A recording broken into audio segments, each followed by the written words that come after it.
So why is Texas the wind capital of the United States? I said the world in the other video, and that's an overstatement. We'll just say wind capital of the United States. You want to say, well, the wind blows a lot in Texas, and so that's why. And that is true. But go back and look at that chart that shows where the wind resources are the most favorable.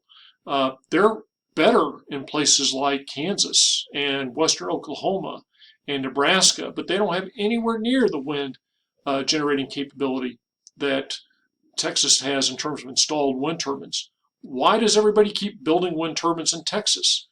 Believe it or not, in good old deep conservative Texas, the heart of the oil and gas industry, back in the mid 2000s era, when a guy named Rick Perry was the governor of Texas, Texas built a lot of high capacity electrical transmission lines.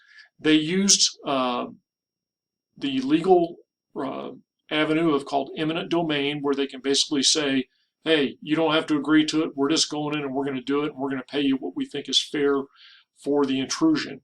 Spent over $5 billion to spend or to build about 2,300 miles of high capacity electrical distribution lines. And what that did was it connected the wind turbines that are a lot in West Texas with the major metropolitan areas of Dallas, Fort Worth, Austin, and Houston. And so you created, very importantly, a market for all of this wind power. People are building in Texas not because the wind is great, but because there is a market that they can generate the electricity, and they can transmit it over good lines, relatively short distance, into places where people use it. That's as opposed to like Iowa, which Iowa actually gets a greater percentage of its power from wind, even though it doesn't come anywhere close to the capacity of Texas. Why? Because there's not as much of a market. It's not as big. There's not as many people in Iowa. There's not as many people in Kansas. And so because of that, they're not building as much, because that market is kind of saturated in terms from an economical standpoint of what they want to do. And so this construction of the transmission lines was central to the development of wind in Texas, because it created an easy market. It is not easy to build large, high-capacity transmission lines in the United States. This SunZia project, the chart starts in central New Mexico. It's interesting because I've flown over these wind turbines in my little airplane. There's a couple of wind farms right there in central New Mexico, outstanding wind resources, but it's stranded. It's not near a major metropolitan area. And so a company wants to build a transmission line from central New Mexico down to southern New Mexico, across southern Arizona, to bring it into the Tucson and Phoenix markets. They started this project in 2008. Now, they started having the concept in 2008.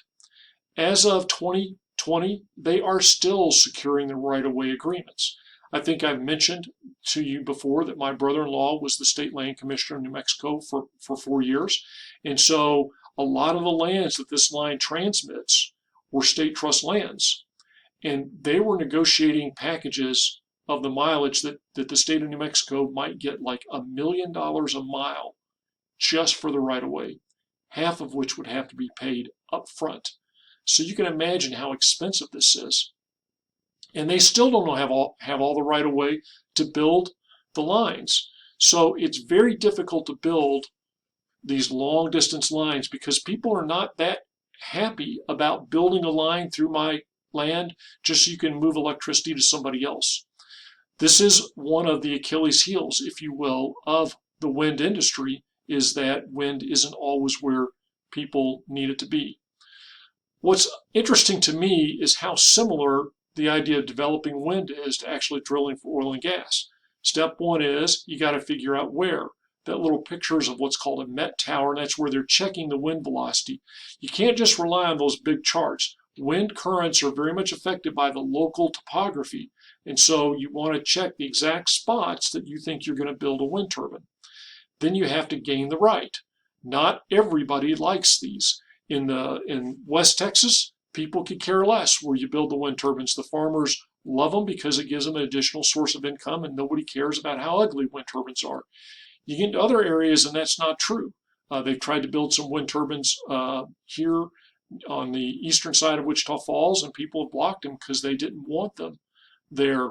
Lots of places, even in green states in the northeastern United States, they've blocked constructing wind turbines because people don't want them nearby. There are various reasons why they don't, not least of which is they're not necessarily very attractive. Once you have the right, you have to build it. And again, I hope you watch that video because it's fascinating to watch the construction. And then, very importantly, you have to connect it to the grid. If you drive on Highway 287 between Wichita Falls up to Vernon, Texas, you're going to pass by a whole new wind farm that has been developed in the past 5 years. There is good wind resources there, to be sure, but you know what's also there? They were sitting right on a major distribution line, because if you're driving to Vernon, about 5 miles south of Vernon, if you look over on the left-hand side, there's a major coal plant that was just shut down. So they connected into a place where there was already great transmission infrastructure. I cut this particular product out of American Wind Energy Association, and that shows the timeline that it takes to construct these sorts of projects. It's fairly big cost. I think I skipped over something. Nope, there we go.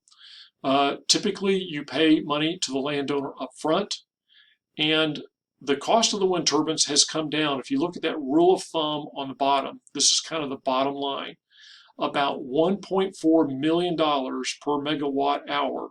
That's if you're building a lot of them in one space. If you look at the wind turbine in the photo, that's probably a 2 to 3 megawatt rated wind turbine, which is to say, if it's a 2 megawatt wind turbine, it'd be about $2.8 million. If it's a 3 megawatt wind turbine, it would be $4.2 million.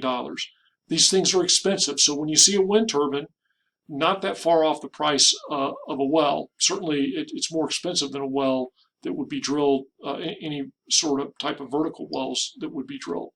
So big money. If you're looking at a wind farm of 100 turbines, you could easily be looking at a third of $1 billion project to construct those 100 turbines. They do cost money. Again, just like leasing to the landowners, they get paid per year. And then there are maintenance costs that go on, and still hard to estimate those, although we're going to see some estimates in some later project or some later information I'm going to present to you. Here's a rule of thumb. If a wind turbine says it generates 2 megawatts per hour, it on average produces about 40% of that capacity. And that's in the windy parts of the United States. When they put wind turbines in the not so windy parts, that number will go down. In Texas, the number will actually creep up to like 42, 43, 44% on average. So that's an introduction to wind turbines. Now, and to solar. What we're going to do is we're going to take what we've learned about the physics and the business of wind and solar, and we're going to plug that back into the grid, and we're going to see how that works.